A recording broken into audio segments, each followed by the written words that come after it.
নারী যদি নেককার হয়, নারী অনেক দামি। নারী যদি চরিত্রবান হয়, অনেক দামি।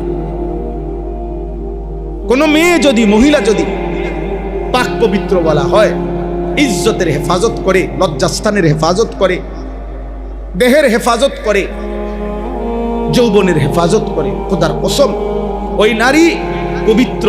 নারীর বরকতে আল্লাহ কোরআনে বলছে, ইন্নামা ইউরিদুল্লাহু লিইউযহিবা আনকুমুর রিজসা আহলাল বাইত। আল্লাহ বলেন, আমি ওয়াদা দিলাম নেককার, চরিত্রবান, পর্দানশীল, নামাজি, ইমানদার নারীর বরকতে তোমাদের পুরুষদের সকলের ঘর আমি পবিত্র করে দেব। ওই ঘর পবিত্র হয় যে ঘরের নারী পবিত্র। বেডি খারাপ, ওই ঘর টাইলসের উপরে দিয়ে যদি আবার আস্তর করেন, কাম হইত। বেডি অসৎ, বেডি যদি 2 নম্বর হয় তো শেষ।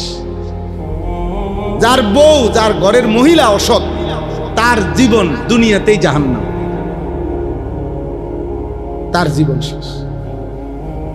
এটাই জন্য তো আমরা বেশি ভয় করি। আমরা যে সমস্ত পোলাপাইন দিন রাত নারী দেখে, ছবি দেখে, মোবাইলের অশ্লীল দৃশ্য দেখে, নর্তকী দেখে, আহা বা তোর কপালে যদি এরকম একটা মহিলা পরবর্তীতে বিয়ের বউ হিসেবে জোটে তো বুঝবা কয় দিনে মাস যায়, সর্বোচ্চ 20 থেকে 22 দিনে। যদি এখন তো খুব মজা লাগতেছে, এখন মোবাইলের নর্তকী তো খুব মনে হয় যেই হাসি, সেদিন বুঝবা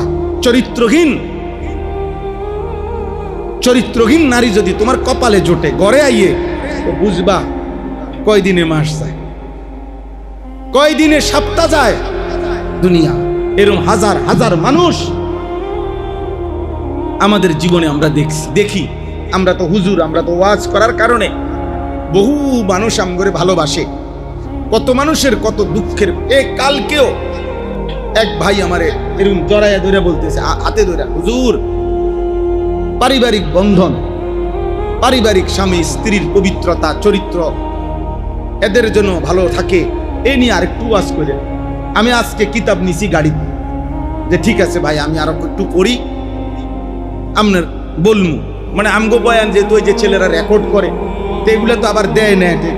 তো এখানে শ্রোতা না থাকুক, সারা দেশ থেকেই তো কোনো না কোনোভাবে কি করে শুনে। তো ও এটা বলছে যে হুজুর পারিবারিক বন্ধন খুব দুর্বল এখন, স্বামী স্ত্রীর সম্পর্ক খুব দুর্বল, কোনোভাবেই বেডি নিয়ন্ত্রণে রাখা যায় না। কেরে আশ্চর্য, কোনোভাবেই মহিলা পুরুষরে বুঝাইতে পারে না, পুরুষ মহিলারে বুঝাইতে পারে না।